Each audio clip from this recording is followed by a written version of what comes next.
Hello ನಮಸ್ಕಾರ ಎಲ್ಲರಿಗೂ. ಸುನಿಲ್ ಭೂಮಿಕಾ ವ್ಲಾಗ್ಗೆ ಎಲ್ಲರಿಗೂ ಸ್ವಾಗತ. ಸೊ ತುಂಬ ದಿನ ಆಗಿತ್ತು ನಾನು ಹೊಲದ ಹತ್ರ ಬಂದು ಮತ್ತೆ ನಾನು ವೀಡಿಯೋಸ್ ಮಾಡಿ. ಸೊ ಮತ್ತೆ ಮಾಡ್ತಾಯಿದ್ದೀನಿ. ಕಾರಣ ಇಷ್ಟೇನೆ, ತುಂಬ ದಿನ ಏನಾಗಿತ್ತಲ್ಲ, ಮಳೆ ಉಯ್ದಿತ್ತು, ನೋಡ್ಕೊಂಡು ಹೋಗೋಣ ಅಂತಂದ್ಬಿಟ್ಟು ಬಂದಿದ್ದೆ. ಸೊ ನಮ್ಮ ಬಟರ್ ಫ್ರೂಟ್ ಗಿಡಗಳು ತುಂಬ ಚೆನ್ನಾಗಿ ಬೆಳೆದಿದೆ, ತೆಂಗು ಬಂದಿದೆ. ಹಾಗೆ ಇಲ್ಲಿ ನೋಡಿ, ಇದು ಏನು ಚಕ್ಕೆ ಗಿಡ ಬಂದೈತೆ, ಚೆನ್ನಾಗಾಗೈತೆ. ಇದು ನಾನು ನೀಟಾಗಿ ಬಂದಿದೆ ನೋಡಿ. ಮಳೆ ಈಗ ಒಂದು 2 ಡೇಸ್ ಬ್ಯಾಕು ಚೆನ್ನಾಗಿ ಬಂದಿತ್ತು. ಸೊ ಆ ನೀರನ್ನೇ ಈಗ ಎಲ್ಲ ಚೆನ್ನಾಗಿ ಆಗಿದೆ. ಏನು ಇದನ್ನು ಮಾಡುವಂಥ ಅವಶ್ಯಕತೆ ಇಲ್ಲ, ನೀರು ಬಿಡುವಂಥ ಅವಶ್ಯಕತೆ ಇಲ್ಲ. ಯಾಕೆ ಗೊತ್ತಾ, ಸಡನ್ನಾಗಿ ನೋಡಿದ್ದು, ನೀರು ಬಂತು, ಭಯ ಆಯಿತು. ಯಾಕಂದರೆ ಹೊಲ ಅಲ್ಲ, ಏನಾದರೂ ಬರ್ತವೆ ಅಂತಂದ್ಬಿಟ್ಟು, ಚಿರ್ತೇನೋ ಏನಾದರೂ ಇರ್ತವೆ ಅಂತಂದ್ಬಿಟ್ಟು ಭಯ ಆಯಿತು. ತಕ್ಷಣಕ್ಕೆ ಹಂಗೆ ನೋಡಿದೆ ಅಷ್ಟೇನೆ. ನೀರು ಸ್ಟಾರ್ಟ್ ಆಗಿದೆ, ಮೋಟ್ರು ಬಂದಿದೆ. ಮೋಟ್ರು ಸ್ಟಾರ್ಟಾಗಿ ನೀರು ಸ್ಟಾರ್ಟ್ ಆಗಿದೆ. ಮೇ ಬಿ ಎಷ್ಟು ಗಂಟೆ ಕರೆಂಟು ಅಂತೆಲ್ಲ ನಂಗೆ ಗೊತ್ತಿಲ್ಲ, ನಮ್ಮಪ್ಪ ಮೇಂಟೈನ್ ಮಾಡ್ತಾರೆ. ಹಾಗೆ ಸೊ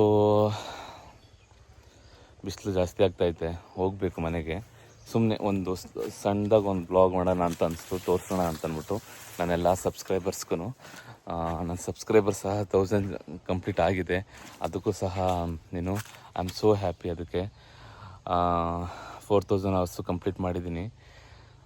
ನೋಡೋಣ ಮುಂದಕ್ಕಿನ್ನು ಯಾವ ಥರ ಬೆಳೀತಾ ಹೋಗ್ತಿದೆ ಅಂತ ನನ್ನ ಯೂಟ್ಯೂಬ್ ಚಾನಲ್ಲು. ನಾನು ಈಗ ತೋರಿಸ್ತೀನಿ, ಏನು ತೋರಿಸ್ತೀನಿ ಹೇಳಿ. ಬಟರ್ ಫ್ರೂಟು ಬಂದಿದೆ. ಅವತ್ತು ನಾನು ಸಣ್ಣದು ತೋರಿಸಿದ್ದೆ, ಹೂವಾಗಿ ಎಲ್ಲ ಆಗಿರೋದು. ಇಲ್ಲಿ ನೋಡಿ, ಇವಾಗ ಕಾಯಿ ಆಗ್ತಾ ಐತೆ, ಸಣ್ಣದಾಗಿ ಕಾಯಿ ಬಿಟ್ಟೈತೆ. ಇಲ್ಲೆಲ್ಲ ಬಿಟ್ಟಿದೆ ನೋಡಿ ಮರ, ಎಷ್ಟು ದೊಡ್ಡ ಕಚ್ಚಿದೆ ಅಂತ. ಒಟ್ಟು ಒಂದು 4 5 ಮರ ಇವಾಗ ಆಗಲೇ ಕಾಯಿ ಬಿಟ್ಟಿದೆ. ಸೊ ನೆಕ್ಸ್ಟ್ ಇಯರ್ಗೆ ಇನ್ನೂ ಎಲ್ಲ ಜಾಸ್ತಿ ಆಗ್ತಾ ಹೋಗುತ್ತೆ. ನೆಕ್ಸ್ಟ್ ಇಯರ್ ಅಂತಂದರೆ ಮೇ ಬಿ ಒಂದು 6 ತಿಂಗಳಷ್ಟರಲ್ಲಿ ಇನ್ನೊಂದು ಸ್ವಲ್ಪ ಜಾಸ್ತಿ ಆಗ್ತಾ ಹೋಗುತ್ತೆ. ಅದು ನೋಡಬೇಕು. ಈಗ ಇಷ್ಟು ಮರಗಳು, ಒಂದು 5 ಮರಗಳು ಕಂಪ್ಲೀಟ್ ಆಗಿ, ಈಗ ಒಂದು 4 5 ಮರಗಳು ಬಿಟ್ಟಿದ್ದೇವೆ ಬಟರ್ ಫ್ರೂಟ್ನ. ನೋಡಬೇಕು ಎಷ್ಟು ಹತ್ರ ಉಳ್ಕೊತವೆ, ಎಷ್ಟು ಹೋಗ್ತವೆ ಅಂತ ನೋಡಬೇಕು. ಯಾಕೆಂದರೆ ಫಸ್ಟು ಫಲ ಅಲ್ಲ ಆಗಿರೋದು, ಅದರಿಂದ. ನೋಡಿ, ಇಲ್ಲೊಂದು ಚಕ್ಕೆ ಮರ ಒಂದು 15ರಿಂದ 20 ಚಕ್ಕೆ ಮರ ಹಾಕಿದ್ದೀನಿ. ಅದಾದಮೇಲೆ ನಿಂಬೆ ಹಾಕಿದ್ದೀನಿ ನೋಡಿ. This is lemon. ಇದು ಫಸ್ಟ್ ಗಿಡ, ನಾನು ಈ ಹೊಲ ತೊಗೊಂಡಾದಾಗ ಫಸ್ಟ್ ಗಿಡ ಈ ನಿಂಬೆ ಗಿಡ ಹಾಕಿದ್ದು. ಸುಮಾರು ಹಾಕಿದೆ, ಒಂದು 5-6 ಹಾಕಿದೆ. ಬಟ್ ಎಲ್ಲ ಓದೋ ಏನು ಅಂತಂದರೆ ರೋಟ್ರಿ ಹೊಡಿಬೇಕಾದ್ರೆ ಮಾಡ್ತಿರ್ತಾರಲ್ಲ, ಎಲ್ಲ ಹೋಗ್ಬಿಟ್ಟಿತ್ತು. ಸೊ ಇವಾಗ ಪರವಾಗಿಲ್ಲ. ಇದೊಂದು ಒಂದು ಮತ್ತು ಒಂದು 3-4 ಉಳ್ಕೊಂಡಿದ್ದಾವೆ.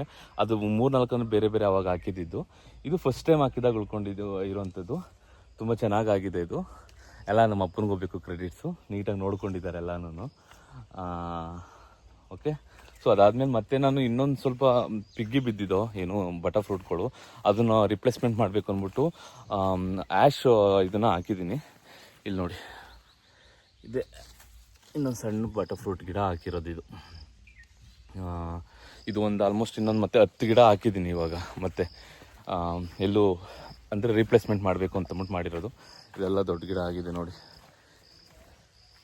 ಒಂದು ಆಲ್ಮೋಸ್ಟ್ 100 ಇದೆ, 100+ ಇದೆ. ಆಮೇಲೆ ಇನ್ನೊಂದು ಗಿಡ ತೋರಿಸ್ತೀನಿ, ಏನು ಗಿಡ ಅಂತ ಗೊತ್ತಾ? ಗೆಸ್ ಮಾಡ್ತೀರಾ?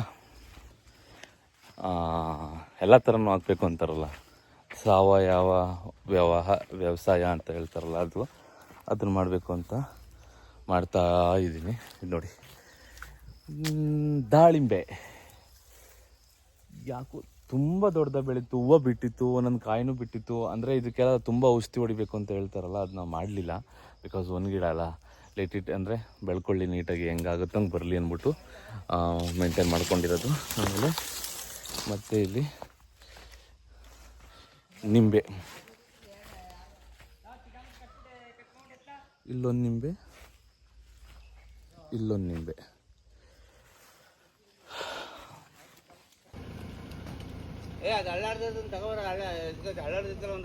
ಏನ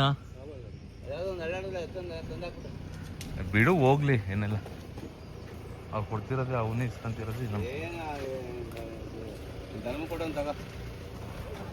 ಸ್ವಲ್ಪ ಹೆಂಗೆ ಹೇಳೋದು ನಪ್ಪ.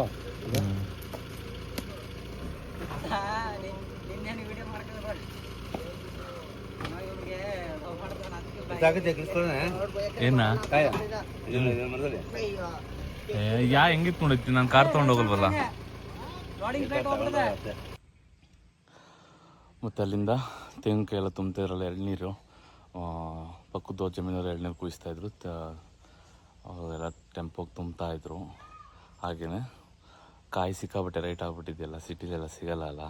ಒಂದು 4 ಕಾಯಿ ಇಸ್ಕೊಂಡ್ರು ನಮ್ಮಪ್ಪ, ಅಲ್ಲೇ ಬಂದಿದ್ರಲ್ಲ, ಕಾಯಿ ಕೊಡ್ರಿ ಕಾಯಿ ಇಲ್ಲ ಅಂತ ಅಂದ್ಬಿಟ್ಟು. ಸೊ ಅಲ್ಲಿ ನೋಡಿ ಟೆಂಪೋ ಹೋಗ್ತಾ ಇಲ್ಲ, ಅದಿಕೊಂಬಿಟ್ಟೈತೆ ಟೆಂಪೋ.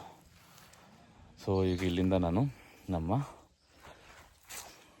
ಅಲ್ಲಿ ಫಾರ್ಮ್ ಹೌಸ್ ಇದೆಯಲ್ಲ ಅಲ್ಲಿಗೆ ಹೋಗ್ತಿದ್ದೀನಿ. ಆಯಿತು, ನೋಡ್ಕೊಂಡಿದ್ದೆಲ್ಲ ಆಯಿತು, ಜಮೀನ ಮಾಡಿದ್ದೆಲ್ಲ ಆಯಿತು. ಮತ್ತೆ ಬರ್ತೀನಿ. ಎಷ್ಟು ದಿನ ಆಗುತ್ತೆ ಅಂತ ಗೊತ್ತಿಲ್ಲ, ಬರಬೇಕು ಆದಷ್ಟು ಬೇಗ, ಯಾವಾಗಾದ್ರೂ ಇನ್ನೊಂದ್ಸಲ. ಸ್ವಲ್ಪ ತುದಿ ಮೇಲ್ಗಡೆ ಎಲ್ಲ ಕುಯಿಸ್ಬೇಕು, ಸ್ವಲ್ಪ ಜಾಸ್ತಿ ಬರ್ತಾಯಿತ್ತಲ್ಲ ಬಿಸಿಲು ಸ್ವಲ್ಪ ಅಂದ್ಬಿಟ್ಟು ನೋಡಿಕೊಂಡು ಟೈಮ್ ಮಾಡ್ಕೊಂಡು ಬರ್ತೀನಿ, ಬಂದು ನೋಡ್ಕೊಂಡು ಹೋಗ್ತೀನಿ. ಮತ್ತು ಈಗ ಹೋಗಿ ನಾನು ನಮ್ಮೂರಿಗೆ ಹೋಗಬೇಕು ವಾಪಸ್ಸು. ಮತ್ತೆ ಸಿಗೋಣ ಎಲ್ಲರಿಗೂ. ದಯವಿಟ್ಟು ಸಬ್ಸ್ಕ್ರೈಬ್ ಮಾಡಿ, ಲೈಕ್ ಮಾಡಿ, ಶೇರ್ ಮಾಡಿ ಅಂತ ಕೇಳ್ಕೊತೀನಿ. ಎಲ್ಲರಿಗೂ ನಮಸ್ಕಾರ.